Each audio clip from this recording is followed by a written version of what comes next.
প্রিয় দর্শক, আপনাদের সবাইকে আমন্ত্রণ জানাচ্ছি এটিএন নিউজের প্রতিদিনের আয়োজন ইস্পাহানি নিউজ আওয়ার এক্সট্রা দেখার জন্য। সাম্প্রতিক সময়ে রাজনীতির অঙ্গনে বেশ আলোচনা, নানামুখী আলোচনা, যদিও পরবর্তী সাধারণ নির্বাচন আরও অন্তত 2.5 বছর পরে হবে, কিন্তু নানা কারণে রাজনীতি এবং নির্বাচন নিয়ে আলোচনা হচ্ছে। তবে এই আলোচনাটি কিছুটা উস্কে দিয়েছে বলা যায় নির্বাচন কমিশন। আগামী ফেব্রুয়ারিতে বর্তমান নির্বাচন কমিশনের মেয়াদ শেষ হবে। তারপরে যে নতুন নির্বাচন কমিশন গঠিত হবে তার অধীনেই পরবর্তী নির্বাচন হবে। ফলে আগামী ফেব্রুয়ারিতে যে নির্বাচন কমিশনটি গঠিত হতে যাচ্ছে তার গ্রহণযোগ্যতা সব দলের কাছে, সব মানুষের কাছে, ব্যক্তি হিসাবে, আইন হিসাবে সব মিলে যে গ্রহণযোগ্যতা, সেটি আগামী পরবর্তী যে নির্বাচন হবে তার উপর অনেক বড় প্রভাব ফেলবে। আমরা যদি আগামী ফেব্রুয়ারিতে একটা মোটামুটি বিতর্কহীন একটা নির্বাচন কমিশন এবং দক্ষ, যোগ্য, শক্ত একটা নির্বাচন কমিশন গঠন করে ফেলতে পারি, তাহলে 2.5 বছর পরে যে নির্বাচন, সেই নির্বাচনের সময়কার বিতর্ক হয়তো অনেক কম হবে। এই বিতর্কটা এসেছে গত কয়েক বছর ধরে নির্বাচন কমিশনের নানা রকমের নির্বাচন নিয়ে মানুষের আগ্রহ কমে যাওয়া, কেন্দ্রে ভোটারদের না যাওয়া, সব মিলিয়ে নির্বাচন ব্যবস্থার প্রতি এক ধরনের অনীহা তৈরি হয়েছে সাধারণ মানুষের। সেটা ফিরিয়ে আনতেও আগামী যে নির্বাচন কমিশন গঠিত হবে আগামী ফেব্রুয়ারিতে, তার অনেক বড় গুরুত্বপূর্ণ ভূমিকা থাকবে। সে কারণেই এই বিষয়টি নিয়ে আলোচনা হচ্ছে, নানা পর্যায়ে আলোচনা হচ্ছে। রাজনীতি টেবিলে তো আলোচনা হচ্ছে, সুশীল সমাজের সদস্যরা নানা রকমের সেমিনার, ওয়েবিনার করে তাদের মতামত তুলে ধরছেন যে কিভাবে নির্বাচন কমিশনটি গঠিত হওয়া দরকার। সর্বশেষ যে অবস্থা, মাননীয় প্রধানমন্ত্রী তার সর্বশেষ সংবাদ সম্মেলনে জানিয়ে দিয়েছেন যে আগের দুইবারের মতো এবারও সার্চ কমিটির মাধ্যমে নির্বাচন কমিশন গঠন করা হবে। যদিও সংবিধানে নির্বাচন কমিশন গঠনের জন্য একটি আইন প্রণয়নের কথা বলা আছে, কিন্তু 50 বছরে সেই আইনটি প্রণীত হয়নি। প্রত্যেকবার এরকম নির্বাচন কমিশন মেয়াদ ফুরিয়ে আসার আগে এটা নিয়ে অনেক আলোচনা হয়, কিন্তু নির্বাচন কমিশন গঠিত হয়ে যাওয়ার পরের 5 বছর আর সবাই এই আইনের কথাটি আমরা ভুলে যাই। শেষ মুহূর্তে আবার তাড়াহুড়ো করে সার্চ কমিটি বা অন্য কোনো প্রক্রিয়ায় নির্বাচন কমিশন গঠন করা হয়। একটি স্থায়ী আইন থাকলে সেটি অনেক সমস্যার সমাধান হয়ে যেত। তবে এখন বিদ্যমান যে আইন বা নির্বাচন কমিশন আছে, তাতে নির্বাচন কমিশনারতে অনেক ক্ষমতা দেয়া থাকলেও আমরা তার পুরোপুরি প্রয়োগ সবাইকে করতে দেখি না। ফলে নির্বাচন কমিশনের অনেক সময় ব্যক্তির উপর নির্ভর করে যে নির্বাচন আসলে কতটা সক্ষম এবং দক্ষতার সাথে তার দায়িত্ব পালন করতে পারবে। এইসব বিষয় নিয়ে আমরা কথা বলার জন্য আজকে যাদেরকে আমন্ত্রণ জানিয়েছি, স্টুডিওতে আছেন সিনিয়র সাংবাদিক কাজী আব্দুল হান্নান। যারা যুক্ত হবেন আছেন সাবেক প্রধান নির্বাচন কমিশনার এবং নর্থ সাউথ ইউনিভার্সিটির সিনিয়র ফেলো অবসরপ্রাপ্ত brigadier general doctor M Sakhawat Hossain, আছেন বিশ্ববিদ্যালয় মঞ্জুরি কমিশনের সাবেক চেয়ারম্যান এবং চট্টগ্রাম বিশ্ববিদ্যালয়ের সাবেক উপাচার্য অধ্যাপক আব্দুল মান্নান, এবং আছেন দৈনিক ভোরের কাগজের সম্পাদক শ্যামল দত্ত। আপনাদের সবাইকে স্বাগত জানাচ্ছি আমাদের অনুষ্ঠানে। আমি এই আলোচনায় সবচেয়ে বেশি যিনি প্রাসঙ্গিক, সবচেয়ে বেশি যিনি আমাদের সমৃদ্ধ করতে পারবেন, তিনি অবসরপ্রাপ্ত brigadier general doctor M Sakhawat Hossain. আমি ডক্টর এম সাখাওয়াত হোসেনকে দিয়ে আলোচনাটি শুরু করতে চাই যে আগামী ফেব্রুয়ারিতে নতুন নির্বাচন কমিশন গঠন নিয়ে সাম্প্রতিক যে আলোচনা, আপনি পুরো আলোচনাটি একটা আপনার চেয়ে ভালো করে আর কেউ বলতে পারবে না, কারণ আপনি ভিতর বাহির পুরো জিনিসটা আপনার দেখা। একটু আপনার কাছ থেকে শুরুর বক্তব্যটা শুনতে চাই। ধন্যবাদ এবং সবাইকে আমার শুভেচ্ছা। দেখুন, এই বিষয়টি নিয়ে যদি আমি আরো আগে থেকে শুরু করি, 2011 সালের শেষের দিকে আমরা সবার সাথে আলোচনা করে একটা খসড়া তৈরি করেছিলাম এবং সেখানে শ্যামল আমার মনে হয় উপস্থিত ছিলেন। সেই কারণে যখন আমরা এই বিষয়টি নিয়ে দীর্ঘ সময় আলোচনা করি, কারণ আমরা আলোচনা না করে আপনার আরপিওর কোনো কিছু বদলায়নি, কোনো আপনার সাজেশন দেয়নি। সেইটি আজকে ধরুন 10 বছর হয়ে গেছে। এটা আইন মন্ত্রণালয়ে দেওয়া হয়েছে এবং সবাইকে এটা বিতরণ করা হয়েছিল, কিন্তু সেটা নিয়ে এ পর্যন্ত কোনো আলোচনা হয়নি। এবং গত একটি যে নির্বাচন কমিশন তৈরি হয়েছিল, সেটা আর বলছি না কিভাবে হয়েছিল, গত দুটি যেভাবে হয়েছিল, এবং যেটা দেখা গেছে এই দুটি নির্বাচন কমিশন কথিত আপনার সার্চ কমিটি দিয়ে করার পরেও দে কুড নট ফাংশন। এবং প্রথমে আমি নির্বাচন কমিশনের কথা বলি। নির্বাচন কমিশন একা ইলেকশন করে না শিওর, কিন্তু নির্বাচন কমিশন একটা গাইড হিসাবে কাজ করে ইলেকশনটা কেমন হবে। ইলেকশনের একটা ভালো ইলেকশনের বা একটা ডেমোক্রেটিক প্রসেস, অলমোস্ট আমি বলবো আনডিসপিউটেড একটা ইলেকশন করাতে হলে সেখানে অনেক শরিক আছেন। সেই শরিকদের প্রথমে আমি কথা বলে রাখি, অফকোর্স ইলেকশন কমিশন যার একটা স্ট্রং ফুটহোল্ড দেওয়া আছে কনস্টিটিউশনের 118 থেকে 126 পর্যন্ত, প্রচুর পাওয়ার দেওয়া আছে। আমার যে কম্পারেটিভ স্টাডি যে বইটি বেরোয়েছে সেখানে একটা কম্পারিজন আছে যে বাংলাদেশের আইন অনুযায়ী বা আইনগুলোর হিসাবে বাংলাদেশ ইলেকশন কমিশন এই উপমহাদেশে সবচেয়ে স্ট্রং পজিশনে আছে। কিন্তু আমরা গত দুটি ইলেকশন কমিশনকে সেই পজিশনে দেখিনি। একই সাথে আমরা যদি অন্যান্য শরিকদের কথা চিন্তা করি, ইলেকশন কমিশন একা একটা যত স্ট্রং আইন থাকুক একার পক্ষে সেই নির্বাচন করানো সম্ভব নয় যে নির্বাচন আমরা আশা করি। তার শরিকদের মধ্যে প্রধান শরিক হলো রাজনৈতিক দল, সরকার। এই রাজনৈতিক দল আর সরকার যদি একটা ভালো নির্বাচন না চায়, শুধু ইলেকশন কমিশন একার পক্ষে সম্ভব নয়। আরেকটি গুরুত্বপূর্ণ শরিক, অনেক শরিকের মধ্যে আরেকটি গুরুত্বপূর্ণ শরিক হচ্ছে জুডিশিয়ারি। আমরা জুডিশিয়ারিকে আনফর্চুনেটলি সেরকম কোনো ফাংশন করতে দেখিনি বা ইলেকশন কমিশনকে প্রশ্ন করতে দেখিনি, ইলেকশন কমিশনকে অ্যাডভাইস করতেও দেখিনি। এখন নির্বাচন কমিশনের হলো আপনার সেন্ট্রাল অথরিটি। আমাদের কনস্টিটিউশন যদি আপনি দেখেন একটা central authority and the only authority, এবং কনস্টিটিউশন বলা আছে it is going to an independent election commission. যদিও সেখানে বলা নেই যে কি ধরনের হবে, এক্সপার্ট বেসড হবে, জুডিশিয়ারি বেসড হবে না অন্য বেসড হবে। কাজে ইলেকশন কমিশনের যে সিলেকশন প্রসেস একটা গণতান্ত্রিক উদারনৈতিক গণতান্ত্রিক দেশের selection process is very very important, অত্যন্ত ইম্পর্টেন্ট। এবং এই সিলেকশন প্রসেসে যদি সংক্ষেপে বলি তাহলে আপনার স্টেক হোল্ডারদের সে থাকতে হবে এবং জনগণের সামনে এটা স্বচ্ছ হতে হবে। পার্লামেন্টে বা পার্লামেন্টের কমিটির মাধ্যমে এই সিলেকশনটি হবে, রাষ্ট্রপতি শুধু নিয়োগ দেবেন। এটা কিন্তু বিশ্বের ম্যাক্সিমাম দেশে যেখানে ইন্ডিপেন্ডেন্ট ইলেকশন কমিশনের কথা আছে সেই জায়গাতে এইটাই প্রসেস। যদিও ইলেকশন কমিশনের তিনটি ভাগ বা তিনটি আপনার ইলেকশন কমিশন বলতে তিন ধরনের আছে। একটি পুরো ইন্ডিপেন্ডেন্ট যেটা আমাদের, একটি আছে মিক্সড যেখানে অর্ধেক গভর্নমেন্ট অর্ধেক independent. That independent election commission সিলেকশনের প্রসেসে হয় গভর্নমেন্টের যেটা হয় এক্সিকিউট করে government, that is mixed election commission. আর এটা আছে টোটাল গভর্নমেন্টাল, মানে এখানে কোনো ইলেকশন কমিশনের সিলেকশন দরকার নেই।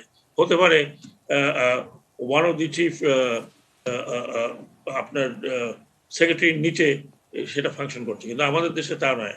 আমাদের দেশে মেজরিটি কান্ট্রির মতো ইন্ডিপেন্ডেন্ট বলা আছে কনস্টিটিউশনে, ইন্ডিপেন্ডেন্ট কান্ট্রি, এখানে যে কারণে 118 বলা আছে একটি আইন দ্বারা গঠিত হবে। সে আইনটি গত 50 বছরে তৈরি হয়নি। আমরা একটা খসড়া দিয়েছিলাম, সে খসড়া নিয়ে আলোচনা নেই। তাই আমরা দেখলাম যে দুটো ইলেকশন কমিশন যেটা তৈরি হয়েছে আপনার অন্য প্রসেসে, তারা কিন্তু মোটেও ফাংশন করতে পারেনি। এবং আমি জানি না যদি রেটিং করা হয় তাহলে বলা যেতে পারে one of the worst two election commission. হয়তো অনেকে আজিজ সাহেবের কথা বলবেন, আজিজ সাহেব ইলেকশন কমিশন কোনো ইলেকশনই করায়নি, কিন্তু এই দুটো ইলেকশন কমিশন যেভাবে ইলেকশন কন্ডাক্ট করেছে অথবা অথবা স্টেক হোল্ডারদের কাছ থেকে সে কোঅপারেশন নিতে পারেনি, সেই কারণে আজকে বাংলাদেশে প্রশ্ন উঠেছে যে এই ইলেকশনের মাধ্যমে আমরা কি ধরনের সরকার বা কি ধরনের অপোজিশন পাচ্ছি, আদৌ এই ইলেকশন গুলো গ্রহণযোগ্য কিনা। ইনক্লুডিং আপনার লোকাল বডি ইলেকশন বলতে আপনি দেখেন শত শত আপনার আনঅপোজড ইনক্লুডিং কাউন্সিল হচ্ছে। এই পুরো পুরো আমার কাছে যেটা মনে হয়, আমার ব্যক্তিগত রিসার্চে বলে পুরো ইলেকট্রাল সিস্টেম এখন বাংলাদেশে ধসের মুখে আছে। এর চেয়ে নিচে নামার বোধহয় আর স্কোপ নেই। জি, জনাব সাখাওয়াত হোসেন, আপনাকে অনেক ধন্যবাদ। জনাব শ্যামল দত্ত, ব্রিগেডিয়ার সাখাওয়াত বলার সময় বলছিলেন যে আপনি যে আলোচনার কথা ওনারা বলছেন একটা প্রস্তাব দিয়েছিলেন 2011 সালে, সেই আলোচনায় আপনি ছিলেন এবং আমি নিজেও জানি যে আপনি রিপোর্টার যখন ছিলেন তখন নির্বাচন কমিশনে আপনি কাজ করার অভিজ্ঞতা আছে। আপনার দীর্ঘ অভিজ্ঞতা থেকে যেটা উনি বললেন যে বাংলাদেশের নির্বাচনী প্রক্রিয়া একটা প্রায় ধসের মুখে চলে গেছে, সেখান থেকে পুনরুদ্ধার করার উপায়টা কি? পুনরুদ্ধার করতে হলে ব্রিগেডিয়ার সাখাওয়াত সেই ইঙ্গিত কিভাবে করতে হবে। নির্বাচন কমিশনের ভাবমূর্তি উদ্ধার করার জন্য প্রধান কাজ সেটা যে সংবিধানে যে ক্ষমতাগুলো দিয়েছে সেগুলো ব্যবহার করা। ফরচুনেটলি এখানে সেই ব্যবহারটা আমরা অনেকদিন ধরে দেখছি না। বিশেষ করে নির্বাচন নামক প্রতিষ্ঠানটি একেবারে তলানিতে চলে গেছে তার ভাবনা। এটি আমি আজকে আমরা রিপোর্টিং মিটিং এ আলোচনা করছিলাম যে স্থানীয় আছে, এর মধ্যে বেশ কিছু ইউপি নির্বাচন এবং কিছু পৌরসভা নির্বাচন হচ্ছে, তাদের এই শেষ দিকে এসে যদি ভাবমূর্তি কিছুটা উদ্ধার করা যায়, এখন সম্ভবভাবে নির্ভর করবে তাদের আচরণ উপরে। কিন্তু যে চ্যালেঞ্জটা এই মুহূর্তে সবচেয়ে বড় হয়ে ব্রিগেডিয়ার সাখাওয়াত কিছুটা ইঙ্গিত করেছেন, সেটা হচ্ছে একটি সবার কাছে গ্রহণ নির্বাচন কমিশন গঠন করা। এখানে আইনের সমস্যা না, সেটিও উল্লেখ করেছেন, আমাদের আইন অনেক বেশি শক্তিশালী, কিন্তু সংকটটি হচ্ছে আইনের প্রয়োগের ক্ষেত্রে কতখানি সিরিয়াসলি তারা করেন, সেটি হচ্ছে গুরুত্বপূর্ণ। আনফরচুনেটলি বিগত কয়েকটি নির্বাচনে আমাদের নির্বাচন কমিশনের সেই ভূমিকাটা কিন্তু আমরা দেখতে পাইনি, সেই রোলটা আমরা দেখতে পাইনি। এখন প্রথম আসছে নির্বাচন কমিশন গঠন এবং সেটি সবার কাছে গ্রহণযোগ্য হতে হবে। আপনি জানেন যে বাংলাদেশে পলিটিক্যাল পার্টি একটা বড় স্টেক, বা পলিটিক্যাল পার্টিগুলোর সঙ্গে আলোচনা করা হবে কিনা না সেই সার্চ কমিটি নিজেরাই সিদ্ধান্ত নেবে, যেটি বর্তমানে আছে একটি প্রক্রিয়া সার্চ কমিটির মধ্য দিয়ে করা, কিন্তু সেটি যে ফাংশন করে না বা সেটি যে গ্রহণযোগ্য একটি নির্বাচন কমিশন তৈরি করে না, তার উদাহরণ হচ্ছে বিগত যে কমিশন, যেটি মেয়াদ আগামী ফেব্রুয়ারি মাসে শেষ হবে, সেই কমিশন। এবং তাদের কর্মকাণ্ড নিয়ে নানা প্রশ্ন আছে, নিজেদের মধ্যে মতানৈক্য আছে, নিজেরা একমত হতে পারেন না। একজন ইলেকশন কমিশনার তো প্রায়ই অন্য পুরো কমিশনের বিরুদ্ধে বক্তৃতা দিয়ে থাকেন। এই ধরনের বিষয়গুলো মানুষের কাছে এই কমিশনের ভাবমূর্তিকে প্রশ্নবিদ্ধ করেছে এবং তাদের কর্মকাণ্ডকে এমন ভাবে তুলে ধরেছে যে তাদের নিজেদের মধ্যে মতৈক্য নেই। এখন প্রশ্ন আসছে যে এখানে ব্রিগেডিয়ার সাখাওয়াত ইঙ্গিত করেছেন, তার অনেকগুলো লেখালেখি আছে। আমরা যারা নির্বাচন কমিশন বিট করেছি এক সময়, আমরাও নির্বাচন কমিশনে গিয়ে নানা মতামত দিয়েছি। একটা সময় যেটা বললেন ব্রিগেডিয়ার সাখাওয়াত, 2011 সালে আমাদের সঙ্গে এই নিয়ে অনেক আলাপ আলোচনা হয়েছে এবং তারা নির্বাচন কমিশন ছাড়ার আগে সুনির্দিষ্ট কিছু পরামর্শ দিয়ে এসছে। সেই পরামর্শগুলো অবশ্য পরবর্তীতে নির্বাচন কমিশন আর শুনে নাই। এখন যে তিনটা মেইন স্টেক, সেটি হচ্ছে নির্বাচনের মেইন স্টেক হচ্ছে নির্বাচন commission, political party and the voters. এখন একে অপরের প্রতি আস্থা এমন জায়গায় কমে গেছে যে ভোটাররা এখন ভোট দিতেই যায় না। তারা মনে করে যে ভোট দিলে তাদের যে ভোটের মর্যাদা সেটি আদৌ কি রক্ষিত হবে কিনা বা আদৌ সেই প্রয়োজনটি আছে কিনা। বিগত নির্বাচন বা তার আগের নির্বাচনটিতে এমন ভাবে পাবলিক পারসেপশন তৈরি হয়েছে যে মনে হচ্ছে দেশে এখন আর ভোটের প্রয়োজন আছে বলে মনে হচ্ছে না। কিন্তু আমার মনে হয় যে এবার সত্যিকারের কতগুলো চ্যালেঞ্জ আসবে এবং সেক্ষেত্রে বড় চ্যালেঞ্জটি ফেস করতে হবে নির্বাচন কমিশনকে, এবং সেই নির্বাচন কমিশনের দায়িত্ব হবে একটি গ্রহণযোগ্য নির্বাচনের আয়োজন করা। বিগত নির্বাচন কমিশনের যে ভাবমূর্তি, খারাপ ভাবমূর্তি, সেটি পুনরুদ্ধার করা। সর্বোপরি বড় চ্যালেঞ্জ হবে ভোটারদেরকে আবার ভোট কেন্দ্রে ফিরিয়ে নিয়ে আসা। এই তিনটি বিষয় যদি করতে না পারে তাহলে এই নির্বাচন নিয়ে বাংলাদেশের মানুষের যে হতাশা, মানুষের যে ফ্রাস্ট্রেশন, মানুষের যে অনীহা, সেটি কিন্তু কাটানো যাবে না। এবং আমি মনে করি যে এই যে এখন ইভেন স্থানীয় পর্যায়ের নির্বাচন, যেটি ব্রিগেডিয়ার সাখাওয়াত কিছুটা উল্লেখ করেছেন, স্থানীয় পর্যায়ের নির্বাচন সবচেয়ে জমজমাট নির্বাচন হয় এবং সবচেয়ে পার্টিসিপেটরি হয় এবং অনেক বেশি উৎসব মুখর হয়। কিন্তু এবার দেখা যাচ্ছে এই নির্বাচনগুলোতেও ভোটাররা যাচ্ছে না, এমনকি পার্টিসিপেটরি তো হচ্ছেই না, প্রার্থী পাওয়া যাচ্ছে না, বিনা প্রতিদ্বন্দ্বিতা নির্বাচিত হয়ে যাচ্ছে। এখন এটা যে যারাই আগামীতে নির্বাচন কমিশনের দায়িত্ব নিক, তাদের অন্যতম কাজ হবে এই তিনটা বিষয়ে তাদের একদম পুরোটা নতুন করে স্টার্ট করতে হবে। আমার একটা হচ্ছে নির্বাচন কমিশনের ভাবমূর্তি রক্ষা করার জন্য এমন কিছু পদক্ষেপ নিতে হবে যাতে নির্বাচন কমিশন তারা আবার আগের ভূমিকায় যেতে পারে। অন্যদিকে নির্বাচনে যাতে পার্টিসিপেটরি হয়, মানুষের আস্থা বৃদ্ধি পায়, সেদিকে যাতে প্রার্থীরা সকল দলের অংশগ্রহণটা নিশ্চিত করতে পারে। কিন্তু আমি দেখেছি এবার নির্বাচন কমিশন অনেকেই বলে যে ভোটার আনা আমাদের দায়িত্ব না, প্রার্থী আনা আমাদের দায়িত্ব না, এগুলো আমাদের কাজ না, এরকম কথা আমরা বলতে শুনেছি। এগুলো মানুষকে আরো বেশি হতাশ করেছে। ফলে নির্বাচন কমিশনের জায়গা দিক থেকে আমার ধরনের এই চ্যালেঞ্জ গুলো আছে। দেখা যাক সামনে কতগুলো স্থানীয় সরকার নির্বাচন আছে, সেগুলো নিয়ে কি হবে এখন বলা মুশকিল। তবে নতুন কমিশনের সামনে যে বড় চ্যালেঞ্জ রয়েছে এটা বলতে কিন্তু নির্দ্বিধায় বলা যাবে। জি, জনাব শ্যামল দত্ত, আপনাকে অনেক ধন্যবাদ। অধ্যাপক আব্দুল মান্নান, গতকালকের পত্রিকায় একটি সংবাদ ছিল যে চট্টগ্রামের কোনো একটি নির্বাচনে একজন কাউন্সিলর নির্বাচিত হয়েছেন, কিন্তু তিনি জামানত হারিয়েছেন। সেই নির্বাচনে অংশগ্রহণকারী সবাই জামানত হারিয়েছেন, তার মানে জামানত হারিয়েও নির্বাচিত হয়েছেন। যেটা শ্যামল দত্ত বলছিলেন যে বাংলাদেশের নির্বাচন সম্পর্কে মানুষের মানে নির্বাচন ভাবমূর্তিটা এমন তলানিতে ঠেকেছে যে জামানত হারিয়েও নির্বাচিত হওয়া যায়। মানে তাতে এখন সমস্যা হলো যে তাতে আইনের কোনো ব্যত্যয় ঘটে না, বা বিনা প্রতিদ্বন্দ্বিতায় যতজনই নির্বাচিত হোক আইনের কোনো সমস্যা হয় না। কিন্তু বারবার এই আইনের ফাঁক গলে আমাদের একটা নৈতিক জায়গাতে অনেক নড়বড়ে হয়ে যায়। সেই জায়গাটাতে যেটা আলোচনায় এলো যে শুধু নির্বাচন কমিশনের একার দায়িত্ব না, নির্বাচন কমিশন, রাজনৈতিক দল, জুডিশিয়ারি বা প্রশাসন, ভোটার সবাইকে মিলেই দায়িত্বটা পালন করতে হবে। কিন্তু মানে সব জায়গায় সেই সমন্বয়টাও দেখি না, বা যাদের মূল দায়িত্ব যাদের নির্বাচন কমিশন তাদের মধ্যে অনেক নড়বড়ে অবস্থা দেখি, বা অনেক কি বলে মানে শক্ত অবস্থান নেওয়ার মতো দৃঢ়তা তাদের মধ্যে দেখা যায় না। মানে এটা কেন ঠিক আমি বুঝি না আর কি। ধন্যবাদ। আমি আমাদের ব্রিগেডিয়ার সাখাওয়াতের কথার সূত্র ধরেই বলি, নির্বাচন ভালো নির্বাচন করার একক দায়িত্ব কিন্তু নির্বাচন কমিশনের না। এটি কিন্তু দায়িত্ব হচ্ছে নির্বাচন কমিশন হচ্ছে নির্বাচনটা সঠিকভাবে হচ্ছে কিনা সেটি দেখা, সেটি পর্যালোচনা করা, সেটি মনিটরিং করা। কিন্তু সবচেয়ে গুরুত্বপূর্ণ দায়িত্ব হচ্ছে পলিটিক্যাল পার্টিগুলো, তারপরে যারা নির্বাচনে প্রতিদ্বন্দ্বিতা করেন তাদের, এবং ভোটারদের। কিন্তু এই 3-4টা জিনিস আমরা যেমন গুরুত্ব পাওয়ার উচিত ছিল, কথা উচিত ছিল, তেমন গুরুত্ব পায় নাই। শ্যামল দত্ত এবং ব্রিগেডিয়ার সাখাওয়াত একটি কথা বলেছেন, সবার কাছে গ্রহণযোগ্য। কথাটা আমার কাছে মনে হয় একেবারে একটা মিসনমার। কারণ বাংলাদেশে নয়, সারা বিশ্বের কোনো দেশেই কোনো কিছুই সবার কাছে গ্রহণযোগ্য হয় না। কেউ না কেউ তার একদম সবচেয়ে ভালো করলেও আপনি তার একটা বিরোধী পক্ষ পাবেন, সেটা ছোট হতে পারে, বাট ইউল গেট যে একটা ছোট দল তাদেরকে পছন্দ করে না, তাদের কাজকে পছন্দ করে না। তো সবার কাছে গ্রহণযোগ্য হবে না, তবে ব্যাপক গোষ্ঠীর কাছে গ্রহণযোগ্য হলে সেটাই ভালো। আমরা একজন ব্যক্তির কথা আমরা প্রায় ভুলে যাই নির্বাচন নিয়ে। আমি ব্রিগেডিয়ার সাখাওয়াত প্রায় যখনই কথা বলেন আমি তার কথা খুব মনোযোগ দিয়ে শুনি, তার লেখাও আমি পড়ি।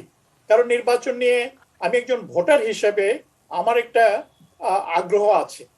আমরা একজন নির্বাচন কমিশনার আবু হেনা, তিনি কোনো বিচারপতি ছিলেন না, তিনি একজন জাত আমলা ছিলেন। 96 সনে তিনি নির্বাচন কমিশনার ছিলেন, যখন যে নির্বাচনে আওয়ামী লীগ বিজয় হয়েছিল। এখন হয়তো অনেকে ভুলে গিয়েছেন, সেই নির্বাচনের পরে 1.5 বছর কমপক্ষে আওয়ামী লীগকে সঠিকভাবে বা আওয়ামী লীগ সরকারকে সঠিকভাবে দেশ পরিচালনা করতে বাধাগ্রস্ত করেছিল বিএনপি, এই অজুহাতে যে আবু হেনা আওয়ামী লীগকে নির্বাচনে জেতানোর জন্যই কাজ করেছে। অথচ আবু হেনা কিন্তু এর বেশিরভাগ সময় আমরা এখন যে নির্বাচন কমিশন হচ্ছে 12 ইলেকশন কমিশন, সামনে যেটা হবে সেটা হচ্ছে 13তম। হ্যাঁ, 12 জনের মধ্যে বেশিরভাগই ছিল বিচারপতি। সেই একেবারে শুরুতে ছিলেন জাস্টিস ইদ্রিস, যিনি নির্বাচন করেছিলেন, নির্বাচন কমিশনার ছিলেন স্বাধীন বাংলাদেশের। তারপর আস্তে আস্তে আস্তে আস্তে এখন নির্বাচন কমিশনের এখন 12তম এসছে, তারপর সামনে 13তম হবে। এখন নির্বাচন কমিশন করার দায়িত্ব কার? রাষ্ট্রপতির একক দায়িত্ব, প্রেরোগেটিভ অফ দি প্রেসিডেন্ট, রাষ্ট্রপতির দায়িত্ব। রাষ্ট্রপতি কিভাবে করবেন সেটি তার একান্ত তার নিজস্ব দায়িত্ব। কথা হচ্ছে আইনের কথা আমরা গত কয়েকদিন ধরে শুনছি, এবং খুব ইন্টারেস্টিং হচ্ছে আইনের কথা যারা বলছেন তারা কিন্তু পলিটিক্যাল পার্টি এত জোরালো ভাবে বলছেন না। পলিটিক্যাল পার্টি বলছেন এই সরকারের অধীনে সুষ্ঠু নির্বাচন হবে না। তত্ত্বাবধায়ক সরকার যেটা বাতিল হয়ে গিয়েছে, সর্বোচ্চ উচ্চ আদালত বাতিল করে দিয়েছে, তার অধীনে একটা নির্বাচন হতে হবে। এই নির্বাচন কমিশন নিয়ে বেশি কথা বলছেন আমাদের দেশের এক শ্রেণীর সুশীল সমাজ বা সুশীল গোষ্ঠী বা সিভিল সোসাইটি, তারা নির্বাচন কমিশনের কথাটা বেশি বলছেন, বলুক, আমার কোনো আপত্তি নাই। কিন্তু কথাটি হচ্ছে এই আইন যেটি ব্রিগেডিয়ার সাখাওয়াত বলেছেন, আমি বিশ্ববিদ্যালয় মঞ্জুরি কমিশনের চেয়ারম্যান হিসেবে আমার সুযোগ হয়েছিল কমপক্ষে 8-10টি আইনের ড্রাফট করা। বিশ্ববিদ্যালয়ে যতগুলি আইন আছে সবগুলো প্রাথমিক ড্রাফটটা করে বিশ্ববিদ্যালয় মঞ্জুরি কমিশন করে সেটি মন্ত্রণালয়ে জমা দেয়। মন্ত্রণালয়ে জমা একটা প্রসেস আছে যেটা সবাই আমরা জানেন, সেটা ভেটিং এর জন্য আইন মন্ত্রণালয়ে যায়, তারপরে সেটা মন্ত্রী পরিষদে যায়, তারপরে সেটা সেখান থেকে পাশ হওয়ার পরে বা সেখান থেকে এটাকে অ্যাকসেপ্ট করার পরে সেটা তারপরে প্রসেসটা সংসদে উত্থাপিত হয়। সংসদে উত্থাপিত হলে তারপরে সেটা প্রয়োজনে সংসদীয় কমিটিতে যায়। সংসদীয় কমিটিতে এটা নিয়ে অনেক আলোচনা হয়, তারপরে আবার এটা সংসদে যায়। সংসদে গেলে উত্থাপিত হলে এটা নিয়ে সংসদ সদস্যরা নানা ধরনের প্রশ্ন করতে পারেন, নানা ধরনের প্রস্তাবনা আনতে পারেন। সুতরাং আইন করার দায়িত্ব কিন্তু এককভাবে সংসদের। আমি বা ব্রিগেডিয়ার সাখাওয়াত বা শ্যামল দত্ত বা প্রভাস আমিন বসে কোনোদিন আইন করতে পারবো না। আইন করতে গেলে সেটা সংসদে নিয়ে যেতে হবে। বিশ্বে অনেক দেশ আছে যেখানে কোনো ইলেকশন কমিশন নাই। যেমন সবচেয়ে বড় একটি দেশ যে যুক্তরাষ্ট্র, পাওয়ারফুল কান্ট্রি, সেখানে নির্বাচন কমিশন বলে কোনো কমিশন নেই। হ্যাঁ, কিন্তু সেখানে নির্বাচন হয়, নিয়মিত নির্বাচন হয়, কংগ্রেসের নির্বাচন হয়, সিনেটের নির্বাচন হয়, রাষ্ট্রপতি নির্বাচন হয়, এবং সেগুলো নিয়েও কথাবার্তা হয়। সেগুলো নিয়েও আপনি গত নির্বাচন আমেরিকায় কি হয়েছে দেখেছেন। সেটি যদি বাংলাদেশে হতো কিন্তু অন্য ধরনের একটা তুলকালাম কাণ্ড হতো। সুতরাং নির্বাচন ভালো করার দায়িত্ব কিন্তু এককভাবে নির্বাচন কমিশনের কাঁধে চাপিয়ে দিলে এটা আমি মনে করি অন্যায় হবে। নির্বাচন কমিশনের তার দায়িত্ব কি হবে সেটা আমাদের সংবিধানে একেবারেই স্পষ্টভাবে আছে। ব্রিগেডিয়ার সাখাওয়াত সঠিকভাবেই বলেছেন, আমাদের নির্বাচন কমিশনের যে দায়িত্বটা দেওয়া আছে সংবিধানে সেটি খুবই পাওয়ারফুল। আইন করতে গেলে আপনি 50 বছর করেন নাই। এখন ধরেন কথার কথা, এটা হাইপোথেটিক্যাল কথা, ব্রিগেডিয়ার সাখাওয়াত হয় এটা নিয়ে কাজ করেছেন, উনি আরো ভালো বলতে পারবেন। আইন করবেন, এখন যদি বলে যে আইনটি একটা খসড়া ওনারা দেন না, ওনারা পরামর্শ দিয়েছেন নির্বাচন কমিশনকে, সেটা কি হয়েছে কি হয় নাই সেটা সাখাওয়াত সঠিকভাবে বলতে পারবেন না, আমি তো বলতেই পারবো না। তো এখন বলা হলো যে একটি আইন করতে হবে, যেটা সবাই বলছেন, বিশেষ করে সুশীল সমাজের ভাইয়েরা প্রায় বলে থাকেন। হ্যাঁ, এখন আইনটি হচ্ছে পার্লামেন্ট করবে। পার্লামেন্ট কথার কথা হাইপোথেটিক্যাল বললো যে সার্চ কমিটির মাধ্যমে হবে আইন, এটাই হচ্ছে আইন, এটাই রাষ্ট্রপতি ওকে করবেন। তাহলে কি সংসদের অন্যান্য যারা বিরোধী দল আছেন বা বিএনপি আছেন সেটা কি মেনে নেবেন না? কারণ হচ্ছে এই যে সকল দলের সাথে আলোচনা করে একটি আইন করবে, এটি হচ্ছে একটা আদর্শ বা একটা আইডিয়াল সিচুয়েশন, কিন্তু সারা দুনিয়াতে কোথাও আইডিয়াল সিচুয়েশন এক্সিস্ট করে না। সেটা আইডিয়াল সিচুয়েশন এক্সিস্ট করে না। নির্বাচন কমিশনের দায়িত্ব হবে, যেটি ব্রিগেডিয়ার সাখাওয়াতরা করেছেন, তাদেরকে আমরা ধন্যবাদ জানাই যে 11-11 পরে যে নির্বাচনটি হলো 2008-এ, সেটা যে তারা সুষ্ঠুভাবে করতে পেরেছেন, তারা সবসময়ের জন্য বাংলাদেশের ইতিহাসে ভালো একটি কাজ করেছেন বলে সকলে স্বীকার করবেন। কিন্তু আবার উল্টো দেখেন, বিচারপতি আব্দুর রউফ সঠিকভাবে নির্বাচন করতে পারেন নাই বলে উনি মাগুরা থেকে চলে এসেছিলেন। আবু হেনা তার পুরো মেয়াদ শেষ না করে, একজন ভদ্রলোকের যেহেতু তার জন্য বিএনপি এত তার বিরুদ্ধে লেগেছে, তিনি 5 বছর শেষ না করে 4 বছরের মধ্যে তিনি পদত্যাগ করেছেন। আবার আমরা যদি দেখি একেবারে এরশাদের সময় 86 নির্বাচন হওয়ার পরে, তখন একজন বিচারপতি নির্বাচন কমিশনার ছিলেন। সন্ধ্যার সময় তিনি বক্তৃতা দিয়ে, টেলিভিশনে মিডিয়াতে বক্তৃতা দিয়ে বলছেন যে সুষ্ঠু একটা নির্বাচন হয়েছে। কেমন সুষ্ঠু নির্বাচন হয়েছে সেটি আপনারা দেখেছেন। 1979-এ একটি নির্বাচন কমিশন ছিল, তখন জেনারেল জিয়াউর রহমানের টাইমে, তখন চট্টগ্রামে আমি আর শ্যামল এখানে চট্টগ্রামের 2জন সন্তান আছি। সেই নির্বাচনে আপনার ফজলে লোহানী, তখন এত টেলিভিশন ছিল না, বিটিভি ছিল, ফজলে লোহানী আর সম্ভবত আমার যদি ভুল না হয় মাসুমা খাতুন, তারা বিটিভিতে নির্বাচন প্রচার করছিলেন, ফলাফল প্রচার করছিলেন।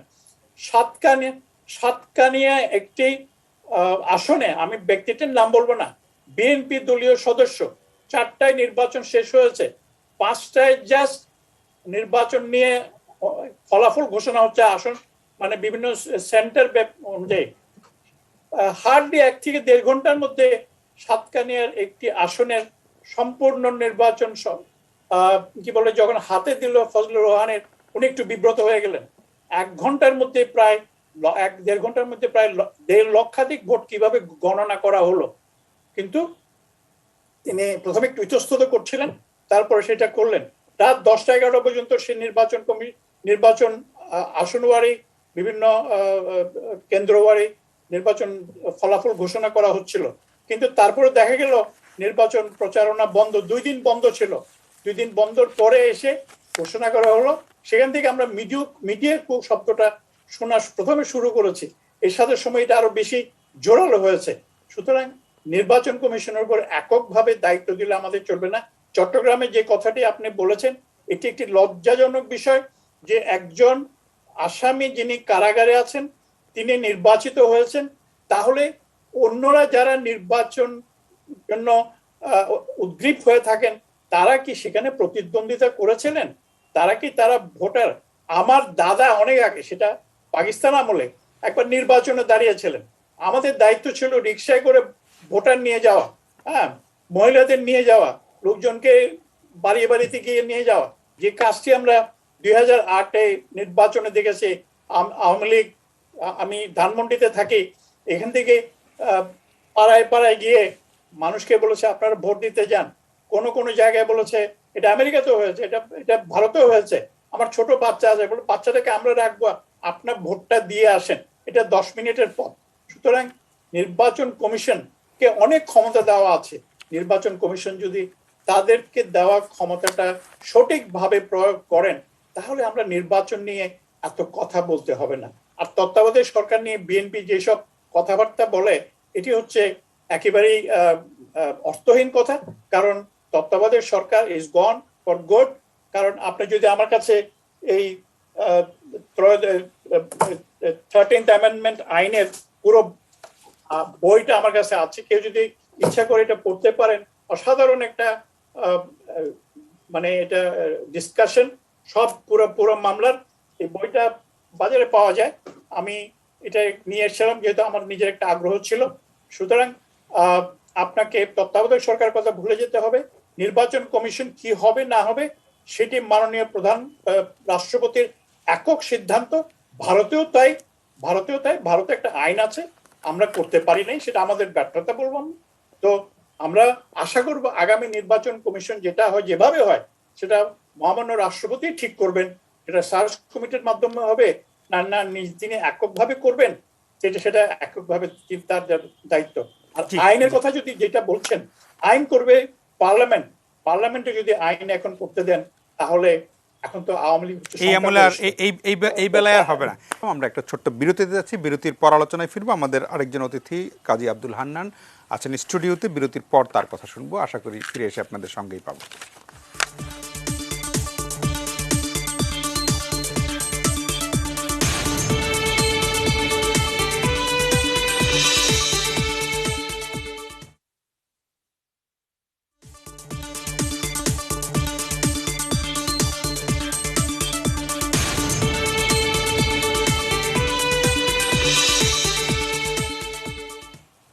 প্রিয় দর্শক, ফিরে এলাম আলোচনায়। কথা বলছিলাম নির্বাচন কমিশন আগামী ফেব্রুয়ারিতে বর্তমান নির্বাচন কমিশনের মেয়াদ শেষ হবে, তারপরে যে নতুন কমিশন গঠিত হবে সেটি কিভাবে হবে সেটা নিয়ে জনাব কাজী আব্দুল হান্নান, যেটা বিরতির আগে অধ্যাপক আব্দুল মান্নান বলছিলেন যে সবার কাছে গ্রহণযোগ্য এটা আসলে বাংলাদেশে কেন বিশ্বের কোথাও কখনোই হয়তো সম্ভব হবে না।